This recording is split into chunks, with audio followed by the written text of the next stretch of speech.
சரி, இப்படி இருக்கும்போது இந்த வீடுகள் வாடகை கொடுக்க போகிறீங்களா? எவ்வளோத்துக்கு கொடுக்க போகிறீங்க? யாருக்கு கொடுக்க போகிறீங்க? உங்களோட வீடை நீங்கள் வாடகை கொடுக்க போகின்றீர்கள் என்றால் அடுத்த செய்தி உங்களுக்கானது. வாடகை வீடுகள் அறைகளில் தங்கியிருந்து குற்றச் செயல்கள் 1,78,613 பேர் மீது போலீசார் சந்தேகம். அடேங்க அப்பா.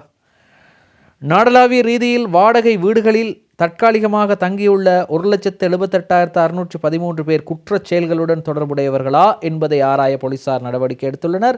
போலீஸ் அதிபர் தேசபந்து தென்னக்கோனின் பணிப்புரைக்கமைய இந்த நடவடிக்கை எடுக்கப்பட்டுள்ளதாக தெரிவிக்கப்பட்டுள்ளது. பரிதாபமாக வருவாங்க, பரிதாபமாக. நாங்கள் ரொம்ப கஷ்டத்தில் இருக்காமல் எங்களுக்கு எப்படியாவது இந்த வீடை தந்தீங்கன்னு சொன்னால் நாங்கள் ஒருவரிடம் உங்களுக்கு அட்வான்ஸ் தாரோம், இவ்வளோ நீங்கள் கூலி சொல்கிறீங்க, கொஞ்சம் கூலியை குறைக்கலுமா அப்படி என்று வந்து ஒரு கிழமைக்கு பிறகு அவங்களுடைய வேலையை காட்ட ஆரம்பிப்பாங்க. வீட்டுள்ளுக்கே இருந்து கொண்டு அந்த வீட்டுக்கு இருந்து கொண்டு சட்டவிரோத செயற்பாடுகளில் ஈடுபடுவார்கள். அது உங்களுக்கு தெரியாது. என்ன வாராங்க, எத்தனை மணிக்கு வாராங்க, எத்தனை மணிக்கு போகிறாங்கன்ட்டு நீங்கள் சிசிடிவியாக போட்டிருக்கீங்க வீட்டில். எனவே ரொம்ப அவதானமாகவும் கவனமாகவும் செயற்படுங்கள். உங்கள் வீட்டில் தற்போது வாடகைக்கு இருப்பவர்கள் கூட உங்களுக்கு தெரியாமல் அவர்கள்